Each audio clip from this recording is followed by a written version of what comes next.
Viewers, నేను doctor Suma, consultant 39 fertility centre Vijayawada. So pregnancy వచ్చింది అని ఎంతో ఆనందపడుతున్న సమయంలో ఒక్కొక్కసారి స్కాన్లో బేబీ హార్ట్ బీట్ ఆగిపోయింది అని తెలుస్తుంది.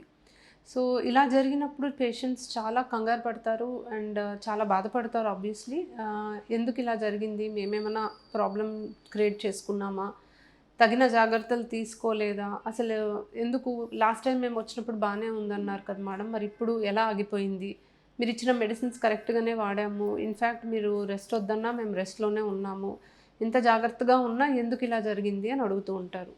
సో బేబీ హార్ట్ బీట్ వచ్చాక అది మళ్ళీ ఆగిపోవడానికి కారణాలు ఏంటి అండ్ ఇలా జరిగినప్పుడు నెక్స్ట్ వాళ్ళు ఏం చేయాలి అనే దాని గురించి డిస్కస్ చేద్దాం.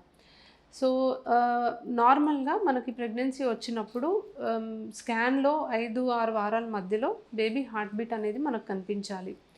ఒకవేళ 5-6 వారాల మధ్యలో స్కాన్ చేసినప్పుడు అది కూడా రెగ్యులర్ సైకిల్స్ ఉన్న వాళ్ళలో హార్ట్ బీట్ కనుక మనకి కనపడకపోతే ఇంకొక 1 వీక్ 10 డేస్ వరకు మ్యాక్సిమం మనం వెయిట్ చేయగలం.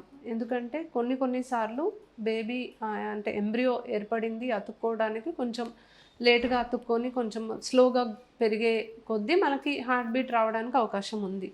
బట్ మనకి లెక్క ప్రకారం 6-7 వీక్స్ వరకు కూడా హార్ట్ బీట్ రాలేదు అంటే మ్యాక్సిమం అది ఇంకా రాదు అని అర్థం.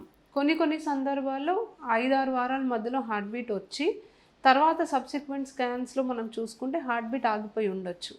సో నార్మల్గా ఆల్రెడీ హార్ట్ బీట్ వచ్చి ఆగిపోయింది నెక్స్ట్ స్కాన్లో అంటే ఇంకా వెయిట్ చేసి ఉపయోగం లేదు. సో చాలాసార్లు పేషెంట్ దీన్ని యాక్సెప్ట్ చేయకుండా మేము ఇంకొక 1 వీక్ వెయిట్ చేస్తాం మేడం, మళ్ళీ వస్తుందేమో అని అంటారు. సో ఆల్రెడీ వచ్చిన హార్ట్ బీట్ ఆగిపోయింది అంటే ఆ బేబీ ఇంకా బతకలేదు అని అర్థం. కాబట్టి దానికోసం మళ్ళీ వెయిట్ చేయాల్సిన అవసరం లేదు.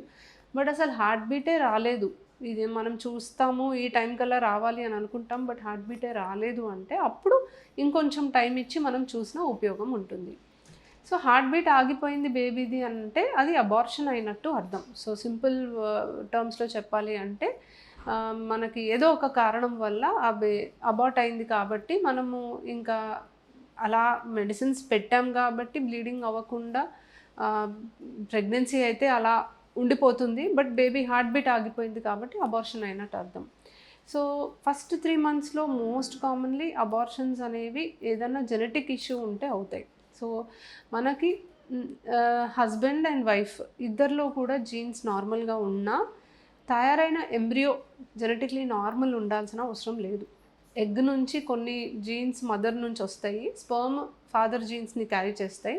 ఇవి రెండు కలిసినప్పుడు ఒక న్యూ బేబీ ఫామ్ అవుతుంది. సో ఆ బేబీకి జెనెటిక్స్ డిఫరెంట్ ఉంటాయి. ఈ రెండు కలిసినప్పుడు మనకు ఫామ్ అయిన జీన్స్ కాబట్టి ఈ న్యూ బేబీలో ఫామ్ అయిన జీన్స్ అనేవి నార్మల్గా ఉంటే తప్ప మనకి ప్రెగ్నెన్సీ రాదు. ఒకవేళ ప్రెగ్నెన్సీ వచ్చినా అబ్నార్మల్గా జెనెటిక్ ప్యాటర్న్ ఉంటే అబార్షన్ అవడానికి అవకాశం ఉంటుంది. సో ఇన్ఫ్యాక్ట్ ఇది nature's way of rejecting a bad embryo. అంటే అవయవ లోపాలతో కానీ తెలివి తక్కువగా పుట్టడం కానీ ఇలా జరగకుండా బై నేచర్ అది రిజెక్ట్ చేస్తుంది. సో చాలాసార్లు ఇలా పేషెంట్స్ వచ్చి బాధపడుతున్నప్పుడు నేను వాళ్ళకు ఒకటే చెప్తాను, మీకు ఇది ఒక విధంగా మంచి జరిగినట్టే. సో లోపాలు ఉన్న బేబీ పుట్టడం కన్నా అది ముందే మీకు రిజెక్ట్ అయ్యి మీకు ఈసారి హెల్దీ ప్రెగ్నెన్సీ వచ్చే అవకాశం అనేది మీకు వచ్చింది కాబట్టి మీరు కంగారు పడాల్సిన అవసరం లేదు అనే చెప్తాను. ఇది కాకుండా ఇలా హార్ట్ బీట్ ఆగిపోవడానికి వేరే కారణాలు కూడా ఉంటాయి. ఇప్పుడు ఏమైనా హార్మోనల్ ప్రాబ్లమ్స్ ఉన్నాయి, థైరాయిడ్ ప్రాబ్లమ్స్ లేదా షుగర్కి సంబంధించిన ప్రాబ్లం, వాళ్ళు మెడికేషన్స్ వాడట్లేదు, వాళ్ళకి అసలు తెలియదు ప్రాబ్లం ఉంది, ప్రెగ్నెన్సీ వచ్చినప్పుడు ఇలా హార్ట్ బీట్ ఆగిపోయినప్పుడు టెస్ట్లు చేస్తేనే వాళ్ళకి బయటపడుతుంది. లేదా వాళ్ళకి బ్లడ్లో రక్తం గడ్డగట్టే ప్రాబ్లమ్స్ లాంటివి ఏమన్నా ఉన్నాయి. సో ఇలా వేరియస్ రీజన్స్ వల్ల అబార్షన్ అయ్యే అవకాశం ఉంది. సో ఒకసారి ఇలా చూసి మనకు హార్ట్ బీట్ ఆగిపోయింది అని తెలిసినప్పుడు ఏం చేయాలి? సో ఫస్ట్ ఆఫ్ ఆల్ వాళ్ళు ప్రెగ్నెన్సీకి సంబంధించి సపోర్ట్కి వాడుతున్న మెడికేషన్స్ అన్నీ ఫస్ట్ ఆఫ్ ఆల్ ఆపేయాలి.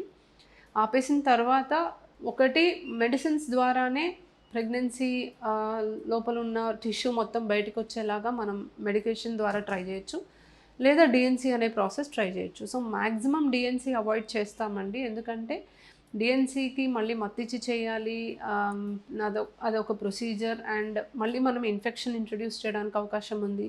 డిఎన్సీ మరీ ఎక్సెస్గా మనం క్లీన్ చేస్తే కూడా మనకి గర్భసంచి లోపల పొర అనేది తర్వాత ఫ్యూచర్లో డెవలప్ అవ్వకుండా ఉండడం, సంతానలేమి సమస్యలు రావడం కూడా చూస్తాం. అంటే ఇది అందరికీ అవుతుంది అని కాదు, బట్ ప్రాపర్గా చేయకపోతే అవ్వడానికి అవకాశం ఉంది.